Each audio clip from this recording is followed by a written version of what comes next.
What's up, everybody? Welcome to episode 174 of the Nerd Cave podcast. I am one of your hosts, Derek Diamond, joined along with Zach Dunk. Zach. How are you, my friend? Tired, man. Tired. Tired? Yeah. You've football season's just started, so Yeah, I know 2 games in. Yeah, 2 games in. Funny enough, I was actually at your game last night. We're recording this Saturday afternoon, but thought you guys did good. Thanks, man. I appreciate it. It's funny because I didn't even know that Catholic was playing Gulf Breeze until I got there, and I'm like, oh, I'll get to see Zach's band, so Yeah. it was cool. Did you enjoy it? No, it was good. There was a portion that I didn't get to hear because as soon as halftime starts, I have to calculate, stats and everything, and then take them to the production truck. But I did stick around and listen to some of it, so I liked it. It was good. I'm glad. We had some rude people boo us when we came on the field, but after the show was done, they were clapping. So Well, that's Catholic people for you. the school, not Not the religion, the school. There is a school here in Pensacola called Catholic. We're not talking about the religion. Let me make that very, very clear. I don't want to start a holy war. But no, I know the feeling. We just wrapped up 10 straight home games. The regular season, as far as home games, has concluded. We've got 2 playoff games next week, maybe more to follow, depending on if they advance or not. So, fun season, very tiring at times, very busy, but really successful, though. Well, good. I'm glad that the regular season's done. You've got 2 more at least, and you'll see where you go from there. Yeah, it kind of sucks because, as your job starts to get busier is when mine starts to wind down. So, but that's the the paths of the careers that we've chose. Oh, yeah, definitely. And Robbie can't be with us today because he has work, and we all understand how that works out. Yeah, work gets in the way of things sometimes, but you got to pay the bills. So you were telling me you were in Mobile this morning. Yes. Give us a little tantalizing tidbit about what you went to Mobile for. Okay, so another show we have on our podcasting network called Nerd Cave Retro with myself and Jason Robbins from Pop Culture Palette. We decided to go to Mobile because it's kind of like a middle ground between us. He lives in Biloxi, and we went to look at retro games because he's been doing that for the last couple of months, and I haven't been to a flea market in a while, and Friday was payday, so I'm like, well, if I can find a couple of good retro games, that'd be cool. Didn't have too much of luck. I did find the old Super Nintendo Power Rangers game that I loved for like $3. So hey, that's an awesome. saw that, so awesome I was gift. like, yeah, I'll get this. There was one thing that I did pay a good bit of money on. I won't reveal the price on air, but I was at a store here in town, I think on Thursday, and I found a copy of a game that I have looked for a long time. Teenage Mutant Ninja Turtles 4 Turtles in Time for the Super Nintendo. And it was in perfect condition. Had to get it, so I got it. Awesome. So Congrats. you can look forward to both those in future Throwback Thursday Let's Plays, which you can find on our YouTube channel, Nerd Cave Gaming. Yeah. It kind of ties in. I know Lovey was posting on our Facebook group that he got Crash Team Racing and Crash, and then Spyro's Rampage, something Rampage, I can't remember. And that's like when I got into gaming was those, especially Crash and Crash 2 and Crash Team Racing, the better of the kart racing games of that generation. I will give it this. It's more than a Mario Kart ripoff. Some people will say that, but I'm like, no, I disagree with that. And it felt better to me. Well, you were more of a PlayStation person growing up, and I grew up with the original Mario Kart, and I love Crash Team Racing. Like I said, I don't consider it a Mario Kart ripoff. I think it's fantastic. I wish they would bring it back. I wish. I know they're, remastering the first 3 Crash games for the PlayStation. I hope that causes some type of Crash Bandicoot revival, because that's something that me and Jason were talking about on the newest retro show, which you'll hear on Monday. Most gaming companies don't have a mascot like they used to. Really, the only one that's around is Mario, and to another extent, Master Chief. Yeah, and for PlayStation, it's Nathan Drake. But do you really count him as a mascot, though? Like, very, very, like... Nothing little. like it used to be where Sega had Sonic, Nintendo has Mario, PlayStation had Crash Bandicoot. Mm-hmm. There's nothing really like that anymore. No, and I think it's the sign of the times. Like, platformers are not the king anymore. That kind of died off, you know, because you had so many platformers that came out. You know, you had Crash, then you had Sly Cooper, and you had Ratchet and Clank. You had all of these just on PlayStation. Then you had Mario. You had... I'm drawing blanks here, but there's a ton of them on the Nintendo system. Oh, yeah. That ran everything, but that's not what people really want these days. No. And it kind of shows in any of the sales that go on. People want a good story. They want deep gameplay, which I can't complain because that's what I want in my games. So, but there is a game. We watched a little 4-minute trailer of, not really a trailer, but gameplay, and it is Zelda Breath of the Wild. That is correct. And we can get into the Zelda 30th anniversary stuff after that. This was my first time watching the new gameplay that came out, and it just reaffirms my thought that this game is going to be very good. I will agree with you that what they showed at E3 didn't really impress me that much, because it kind of reminded me of, you know how when you're watching Netflix and your internet kind of slows down and it gets a little pixelated and the quality is really bad. That's what it looked like to me. It was like they played it on, you know, poor internet speed. Yeah, and that actually turned me off to the game. Like I was like, I'm done, because that was the one game that I wanted to get for the Wii U if I was getting a Wii U. Now I'm going to, you know, planning to get the NX and everything, but when they showed it, I was like, there's no reason for me to get this. But that actually made me excited because of the different combat. And if you haven't seen it, you need to check it out, because it shows like Link, you know, floating, and then like he drops a bomb on whatever creature it is. I'm not even sure. A moblin. Okay. A moblin. And then what was really interesting, and this was one of my criticisms, is if you look at Batman, like the Arkham series, like he glides everywhere, and you can dip and then come back up.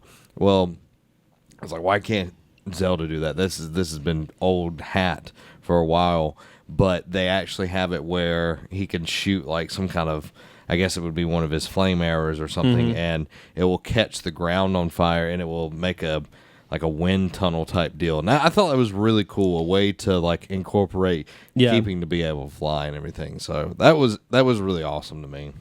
Yeah, the footage just in general looked really cool. It reminded me of a combination of Wind Waker with the graphics.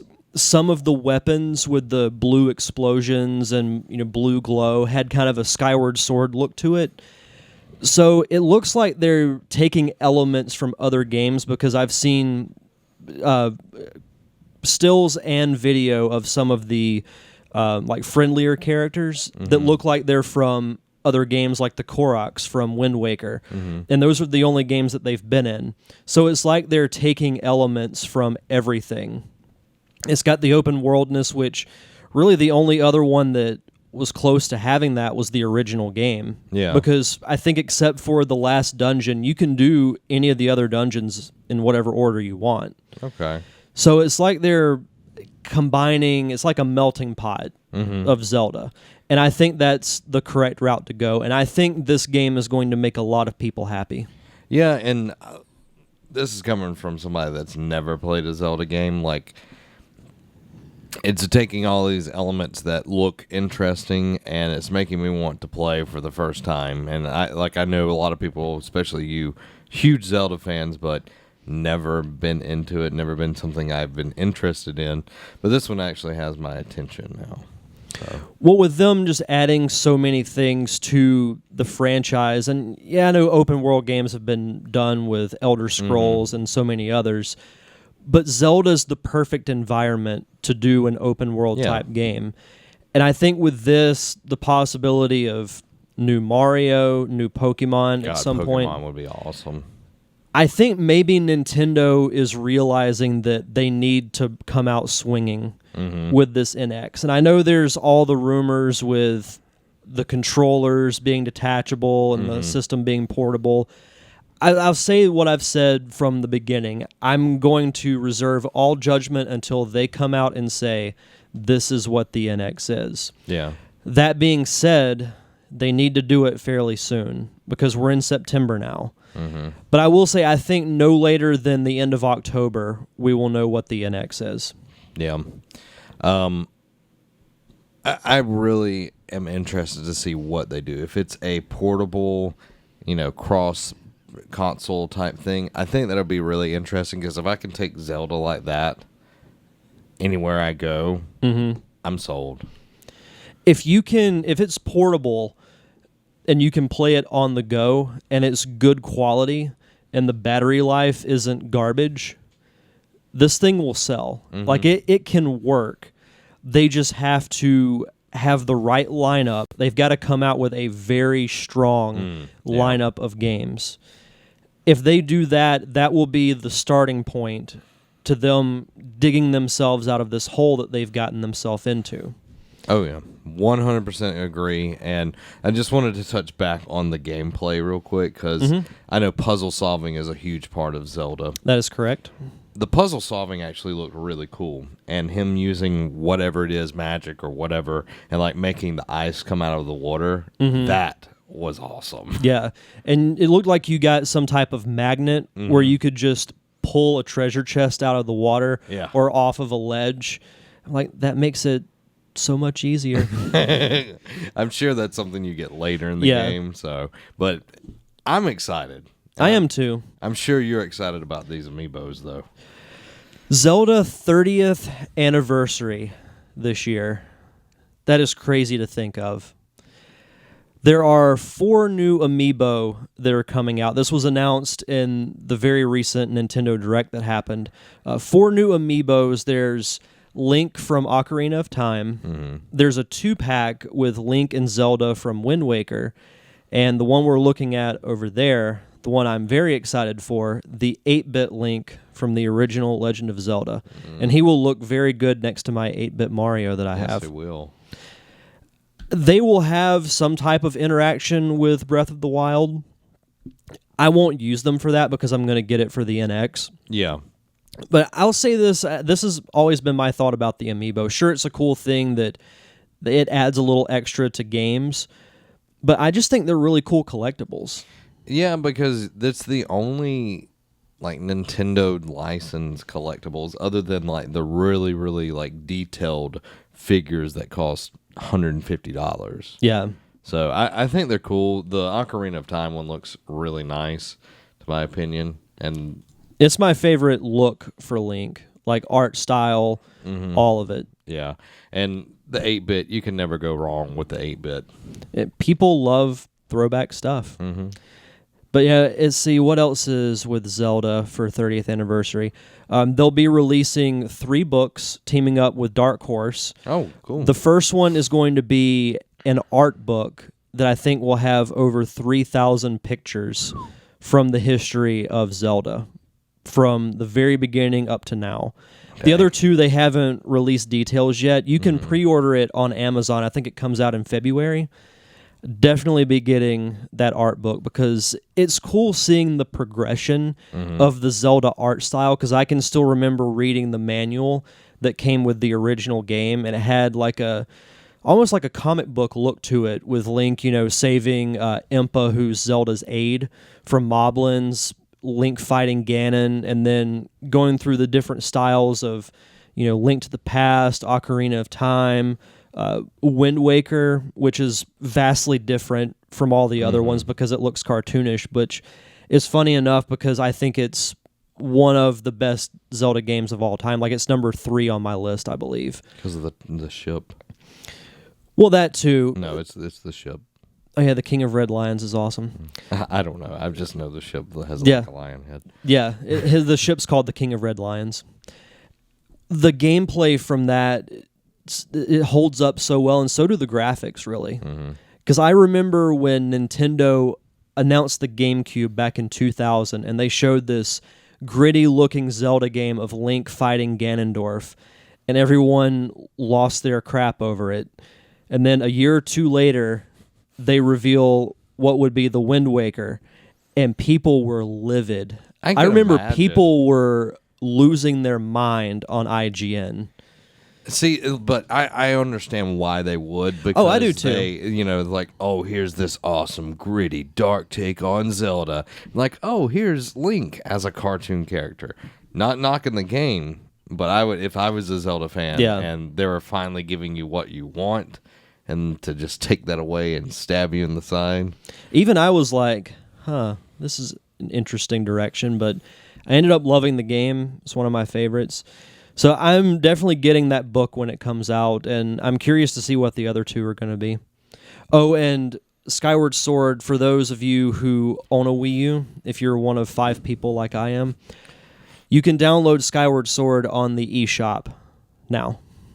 Oh, like, is it remastered or anything, or you can just... No, you can just... It's just downloadable. Okay. I don't think they remastered it, but cool. It's still pretty cool that they released it. Yeah, and the Amiibos will be available at retailers on December 2nd. So Robbie's already said he's getting them for me for Christmas, so we'll do a live unboxing on the Nerd Cave. Hey, that would be awesome. I'm See, ready. Robbie, now you have to do it. Yeah, because I told the listeners. You've been called out. That's it. I'm excited to see Nintendo come back. Like, I really am. I'm wanting them to be successful because that makes everything successful. We've talked about this millions of times, but I want them to be successful. Well, it'll just be better for the game industry in general. Yeah, it would be. And that's the thing that we need. Like, we're going into this age of VR, and I think Nintendo could do really well with VR. They're really well at thinking outside the box. Mm-hmm. You've got Xbox, which is a very American company that thinks very black and white, and then you have Sony, which is based in Japan, and they have more creativeness in them, but they're not as out there as Nintendo being creative. Like, Nintendo is far beyond anyone else's in there, and all the people that they have under their roof, in my opinion. Yeah. They just need to figure out how to harness it. Well, NX will be a big thing with that. Yeah, it will. PAX West has been going on this weekend, and we got some awesome news from the people that made Firewatch. Firewatch will be coming to Xbox One on September 21st. Did you ever play Firewatch? I did not. I saw some gameplay from it, and it looked like a fun game. Yeah, it's really beautiful. I enjoyed playing it. Really good story. It has its flaws. It feels a little rushed in the third act, but definitely worth either watching or playing. I would say playing because you need to support Campo Santo. That's what the developer is. But I think it was a really good game. Art style, just gorgeous. Just gorgeous all the way through. So if you're an Xbox One owner and you don't have a PS4 and you haven't got all of that good stuff, check it out September 21st. Along with that, on PAX, second episode of the Batman Telltale series will be coming out September 20th. How was episode 1? I'm almost done with it, and I'm really liking it. Pretty much the story is Bruce Wayne is helping fund Harvey Dent's campaign to be mayor. So he hasn't turned to Two-Face anything. He's been the DA. Falcone is trying to wiggle his way in and make Bruce do what he wants. Right. So it makes it really interesting. Catwoman's in there.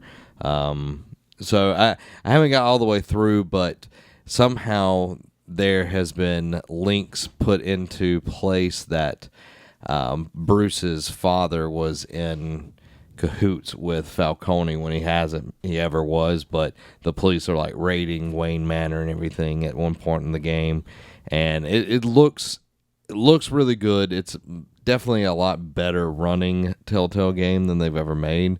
So I'm excited to see where all of this goes. And you can check out my gameplay of it over on Nerd Cave Gaming. I had the choice to beat a man with a lead pipe. Did you do it? You gotta watch the Let's Play. I like that. You can check that card out right there. But I'm excited. I'm glad. The thing that's really bad about Telltale is they will release one episode and you will not know when the next one is. From the other games that they've been doing, it's like, oh, will it be 2 months? Will it be 6 months? It's very fluid, but when they came out with this, they were like, okay, we're going to be on a schedule. We're going to start the first episode, and it's going to finish by the end of the year. So we're going to get them all in this year. So well, at least they said that. Yeah, and they're sticking to it, which I'm glad. There will also be a physical disc put out this month as well for the first episode that also gets you the downloadable for the rest of them. Okay. So that's pretty interesting, which if I was putting out a physical disc, I'd put them all out. I'd wait till all of them were out and then just do it. So I find that a little strange, or it might be where it unlocks later. I'm not sure, but that was announced and everything. And then this makes no sense to me. And hopefully it'll do well because he's a good actor. But Michael B. Jordan from Creed and that wonderful superhero movie Fantastic Four will be in NBA 2K17's My Career mode. Well, he will soon be in a good superhero movie, Black Panther. Oh, yeah, that is right. I forgot about that. So in NBA 2K17's edition of My Career mode, Michael B. Jordan will be in there. Jordan will appear as... really awful name, Justice Young. They come up with the worst names for these My Career modes in NBA, NFL games. They're all awful. Well, last year's was Frequency and Vibration, or they called him Freak. But I dubbed him Freak Nasty. Yep, I remember that. It's just, I don't know why they name people that way. You could name them normal names. Yeah. Like, I guess that makes it more memorable. That's a really bad name, so it's more memorable. It's something that you won't forget. You'll be like, oh, Justice Young, that was a terrible name. But you'll remember it. Yeah. An up-and-coming NBA star who becomes your created character's friend as well as seemingly the source of some of the mode story choices. Last year's career mode was pretty much a very strict by-the-numbers Spike Lee, bad BBT drama, bad, like really, really bad. I wanted to like it. I tried to like it, but it was so bad. So hopefully this year's will be a little bit better, a little bit more freedom. I really enjoy the NBA 2K series. I think it's one of the best sports games out there. And I did a poll this week on what people thought was the best sports games, if I can find it on our awesome Facebook page real quick. Because all the sports games are starting to come out now. We have Madden just releasing. Which I've heard is actually really good. Yeah, and that's something I really want to check out is the new Madden game. Because Madden usually is just little things every year. Little things. So hopefully it's a bit bigger. And September 17th, I want to say, is when NBA 2K17 comes out. You can do the whole early access if you pre-order it. But on our Facebook page, you can find it at facebook.com/group/nerdcave. I asked, time for your opinions. We're now in the season of sports games. What franchise is better? And I put Madden, NBA 2K, WWE 2K, FIFA, MLB The Show, and no one else put anything else in there. And winning this by a pretty good margin is Madden. Next up would be NBA 2K, then WWE, and then one person. Who is it? Jeremy Price. Yeah, Price voted for FIFA. Out of those, I would probably say Madden. I do want to play the new WWE game. Yeah. Because I haven't played one of those really in a long time. I know we've did Let's Plays for 2K16, but I haven't really done like a story mode. And I could pre-order it, get Goldberg, who is coming back to WWE, by the way. They haven't formally announced it, but it's going to happen. Yeah. I kind of want to get back into sports games because I remember every year I would get NCAA when they made it, and that game was so much fun. Oh, yeah. I remember playing as Tim Tebow, and I could just destroy everybody. Oh, yeah. He was jacked. Which is funny because you know about him trying to get into baseball, right? I heard, like, a little... So there is a rumor that the Braves are very interested in signing him to a minor league deal. If that happens and he by chance makes it to the AA level, at some point he will play against the Blue Wahoos. That is very interesting. And the media train behind that would be insane. Oh, yeah. Because, I mean, that happens wherever he goes. I mean, I love the guy. But wherever he goes, like whatever sport he's in, they always make a big deal out of it. And I guarantee you the press would be all over the place. Oh, yeah. Wherever he would go. Yeah, and good or bad. Yeah. You know, whatever way they want to spin it. But anyway, back to the whole thing. I used to get NCAA, Madden, and WWE every year. Mm-hmm. I haven't played any of those in a while, so I really want to get back into Madden because I've heard this year's is really good. Mm-hmm. I want to get WWE 2K17 because I've actually started to really get back into wrestling again. Goldberg. So, yeah, I would say Madden would be my choice, followed closely by WWE. Mine's 2K, just because I've spent so much time with it. If NCAA was still being made, that would be my number one, then 2K. Yeah. But unfortunately, they didn't get that deal signed back a few years ago, so kind of sad. It's a shame. Hopefully, one day they'll be able to make another That game used to sell like crazy. Oh, yeah. And then you turn right back around, and you could even, like, transfer your character, like, when you would graduate into Madden. Yeah. So it was just the perfect scheme to get people to buy both of them. I remember the one play that I could always run, whether it was with Florida or somebody else, and this worked in Madden too. You just send the tight end forward and then that way, and he'll be open every single time. Yep. You get that Hail Mary and has that one that hooks in. Right there. Yep. I know which one, man. Yep. I ran that on Derek Daniel a few times. I can't remember what it was called, but it was a good play. Mm-hmm.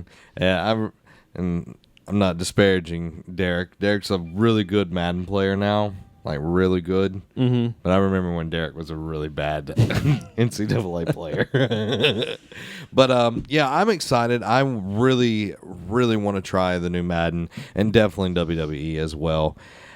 I have to ask, what's your most memorable sports game? Like, what year would be your most memorable sports game? With Madden, it would probably be Madden 10 because I remember it had Troy Polamalu and Larry Fitzgerald on the cover.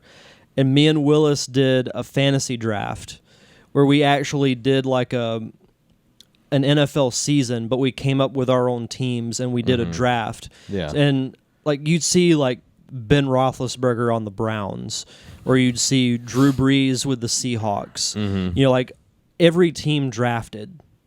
So it was all mixed up.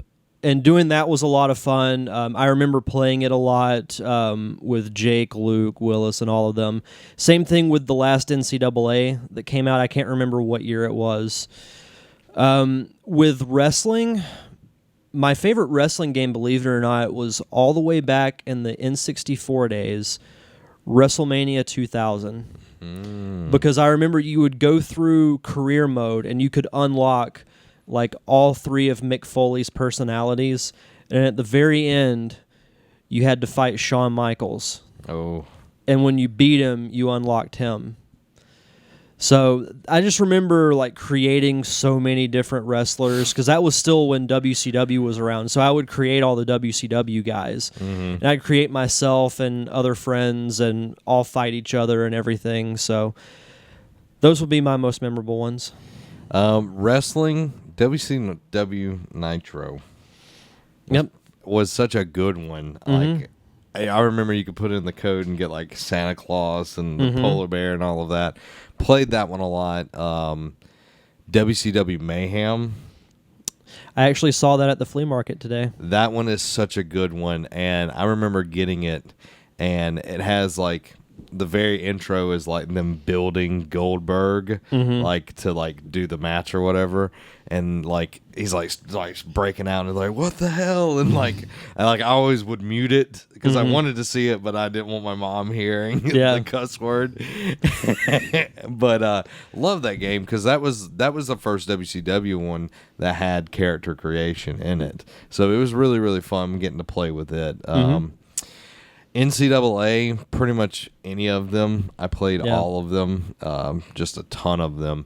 NBA, though, 2K13 was when I really got into NBA. And then from then on, each one has been better and better. But 2K13 was my my first year of just like eat, sleep, and drinking NBA 2K. Madden, not a huge Madden fan, to be honest. Now, if other people had the licenses, NFL Blitz. God, Blitz was so fun. Yeah, the original, I think it was NFL Blitz 97, 98 or whatever. That was awesome. Yeah. They did another NFL Blitz like 2 or 3 years ago. It was like the league, and it was like you had to use steroids or something. It was really interesting. It wasn't all the real teams, but yeah. I loved it. I got to play as Green Bay, and you'd throw the ball down, and it'd be on fire, and you'd catch it. And my favorite thing was, like, after the play was done, you just start tackling everybody, like switching characters and tackling people. Sports games were fun. Yeah, the good old days. Yeah. Oh, so have you heard about this news? I have not. So I know Nick will get a kick out of this because he's been. Is this what he was talking about? Yeah, this is what he was talking about. Because I kept reading his post and I'm like, Nick, what are you talking about? So Samsung is reportedly recalling the Galaxy Note 7. And if you don't know what's been going on, there's been cases of people charging their phone. Like there's been a failure in the charging, but there's been some people their phones have actually exploded while it's been charging. Yes. Wow. So Nick's been posting iPhones don't explode. That's true. But it's just really interesting. According to Yonhap News Agency, and a Samsung official has said the recall is due to issues with a battery issue in the Galaxy Note 7 that in a few instances is causing the device explode while being charged. According to the official who wished to remain anonymous, Samsung is planning to announce the results in the investigation. Products installed with problematic battery account for less than 0.1% of the entire volume sold. The problem can simply be resolved by changing the battery, but we'll come up with convincing measures for our consumers. That's nuts. Yeah. I feel like that's something that you don't let get past final check. Yeah, that's something like that gets done before they're even shipped out. Yeah. Yeah, I could see them in the lab and they're charging one just explodes and like, I'm just sure that's a fluke, and then like 3 more explodes, but like, let's just not tell anyone. My thought on this, and it's not an iPhone, so it's automatically inferior. Exactly. And iPhones don't explode. They don't explode. That's the episode title. iPhones don't explode. Oh, so you know how this whole podcast comes out on Friday, free. Mm-hmm. But if you want it early, you don't want to wait till Friday. No, because then you've got everything else. You got the weekend, all of that stuff. If you want it early, and our other podcast early, you can go over to patreon.com/nerdcave. Just put down $5. That's all you get.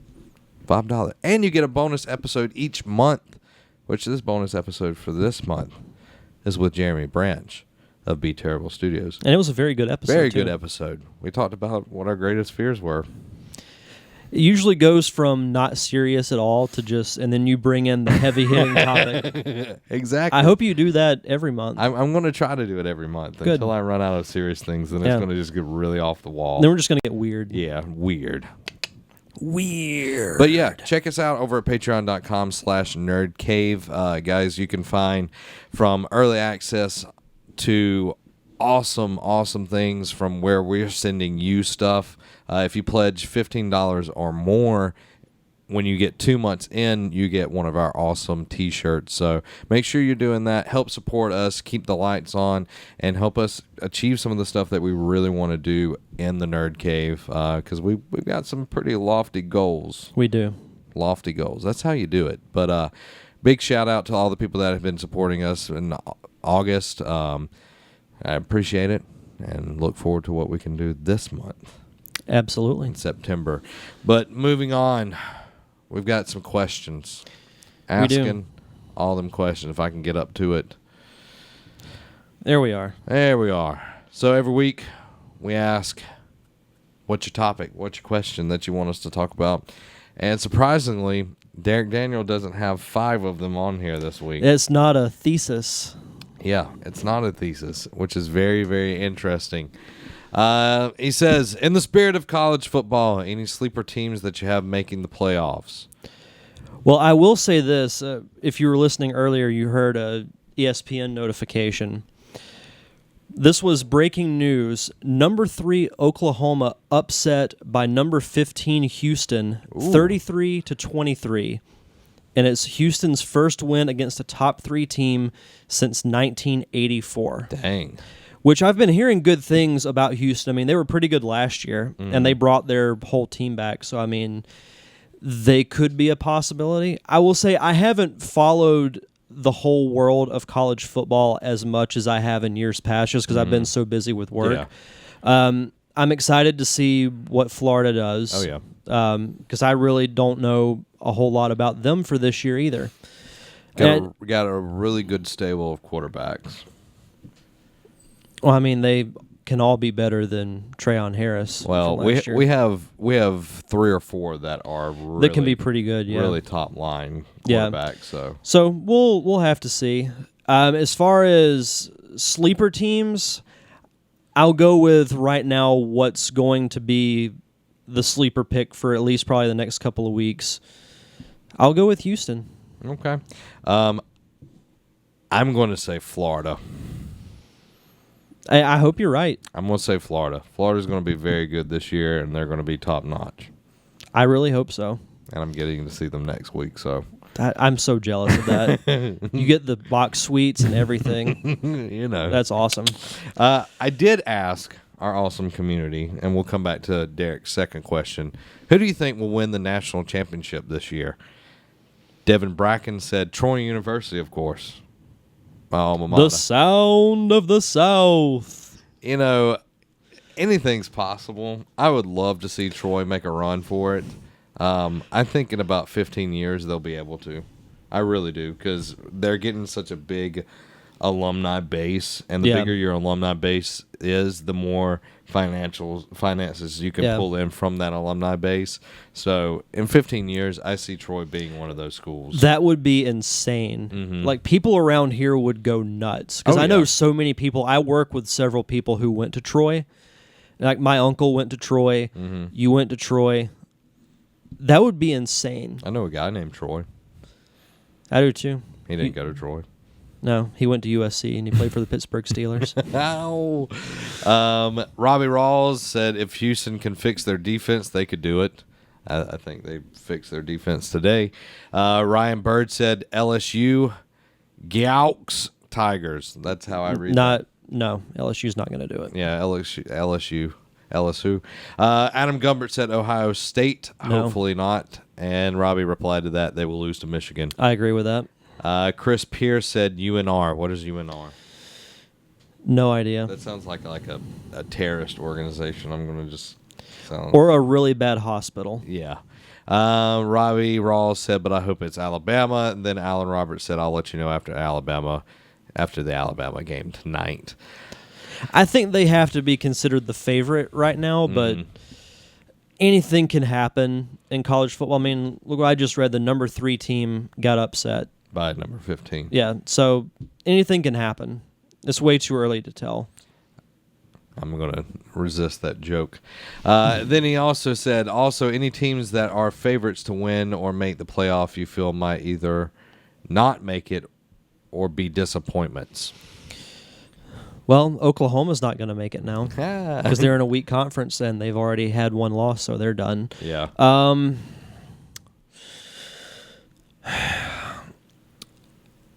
I won't say they're favorites, but I know a lot of people are on the Tennessee bandwagon, and they barely beat Appalachian State the other night. I just don't think that they're going to make any type of run. Like, people are saying they are going to win the East and possibly make the playoffs, and I'm like, no. No, it seems like every year it's either Georgia or Tennessee people are super stoked about, and they get halfway through the season and they've lost all the gas. Yeah, they can't go out and do any more. You look at Florida last year; they had new coach McElwain come in 10-2 with an offense that he did not build. 10-2, that's freaking awesome. Yeah, and you don't hear any hype behind Florida as much as it should be. No, which is fine. I'd rather it be that way, to be honest. And like, then, it's kind of cool because normally I follow like every practice. I know like everybody on the roster. But this year I really don't. And it's kind of adding a new bit of excitement because I really don't know what to expect when the game comes on tonight. So yeah, I'm going to be honest. I don't learn people's names on any team unless it's Brett Favre or Aaron Rodgers. Brett Favre. Clay Matthews. Yeah. Tim Tebow, Christopher Leak. That's about it. Yeah. About it. I don't learn linebacker number 4. Whatever.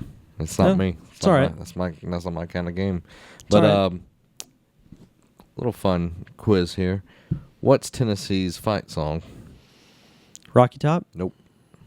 What is it? It's Down the Field. Really? Yep. Found that out this week because I'm arranging fight songs for something that we're doing with the band and everything. Oh, okay. And I looked up and it was like, Rocky Top's not the fight song for Tennessee? Yeah, that's interesting. Yeah, it's Down the Field. So when they scored, they played Down the Field. Rocky Top's just a song that everybody knows. It's a very obnoxious one, too. I actually like Rocky Top, but I don't like Tennessee. There's a guy that used to work for us. He's a huge Tennessee fan, and he actually told me that going into last season, the only game he wanted them to win was against Florida because they haven't done it in 10 years up to that point. And for those that watched it, Florida won on like a last-minute field goal miss by Tennessee. Yeah. And this guy that I was talking with actually said that he ripped his shirt off and then threw it and just started cussing like crazy because he was so upset. That makes my day. Yeah. Me personally, I think Boise State will be favorited for some odd reason.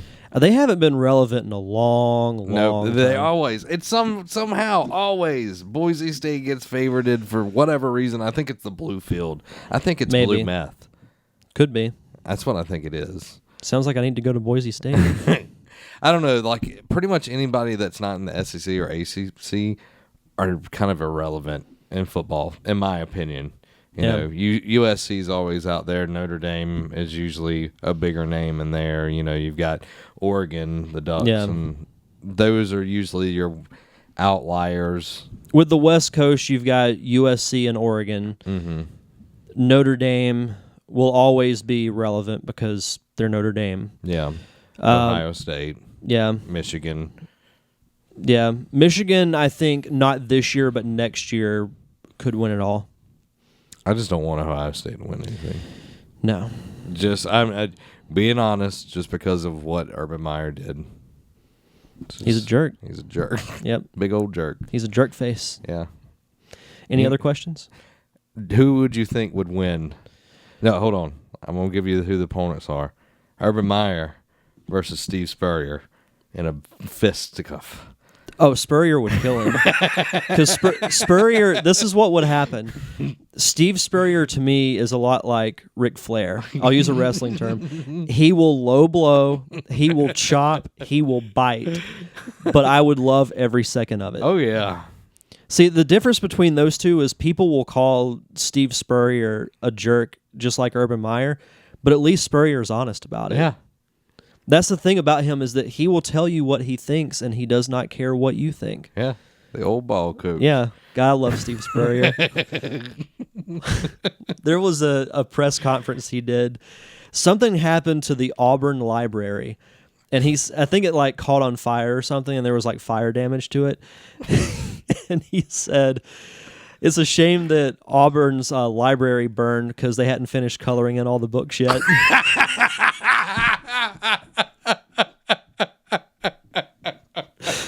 And I'm just like, oh, that was good. or calling Florida State Free Shoes University. Oh, criminals. Oh, God. Oh, and then We've lost our entire Florida State listenership. we have, but that's okay.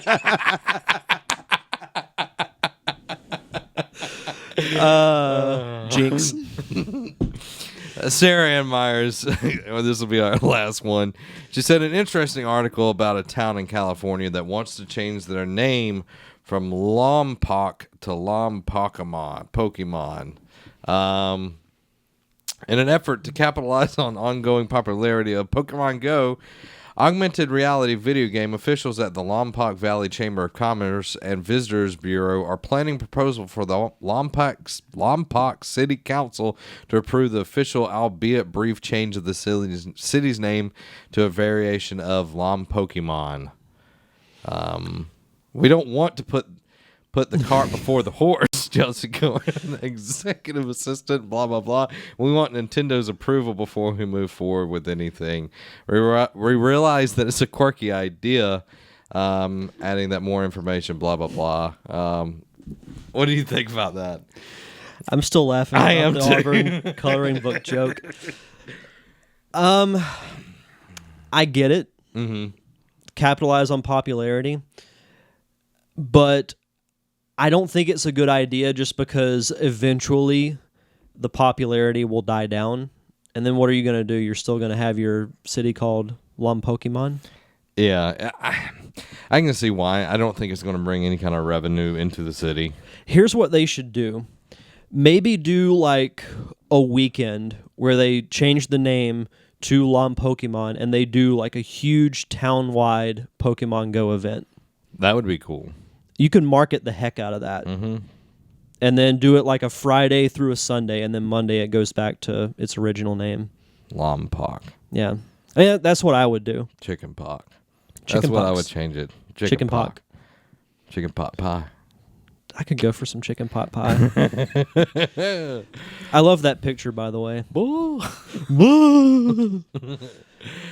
For those, you can't really see the monitor, but Luke posted a picture of Hank, Peggy, and Bobby Hill as Dragon Ball Z characters. Hank's Vegeta, Peggy is Bulma, and Bobby is Trunks.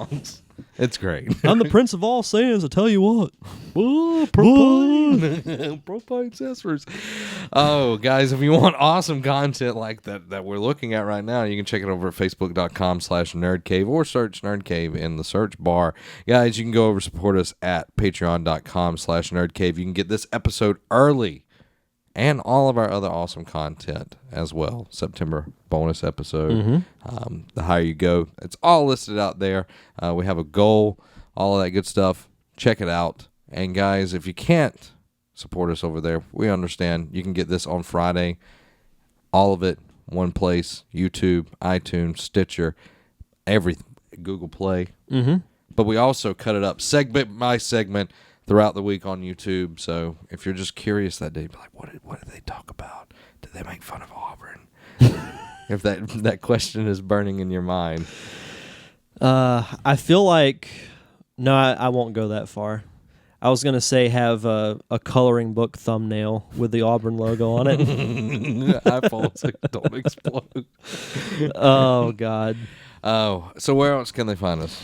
We are all over social media. We are on Twitter and Instagram. You can find us at Nerd Cave Vids. We also have a great Facebook group, which we got these awesome questions from. Just go to Facebook and search for Nerd Cave. And, of course, we have all our podcasts throughout the week. We have Nerd Cave Retro on Mondays, Fantasy Football for Nerds on Wednesday, the Derek Diamond Experience Thursday, Nerd Cave Podcast Friday, and Pop Culture Palette on Saturday. So, guys, thanks for coming along the ride. That was episode 174. Almost to 200. Yeah. We got to do something special. We do. Nerd Cave After Dark. Yes. So, guys, this has been Zach. And Derek. Have a week.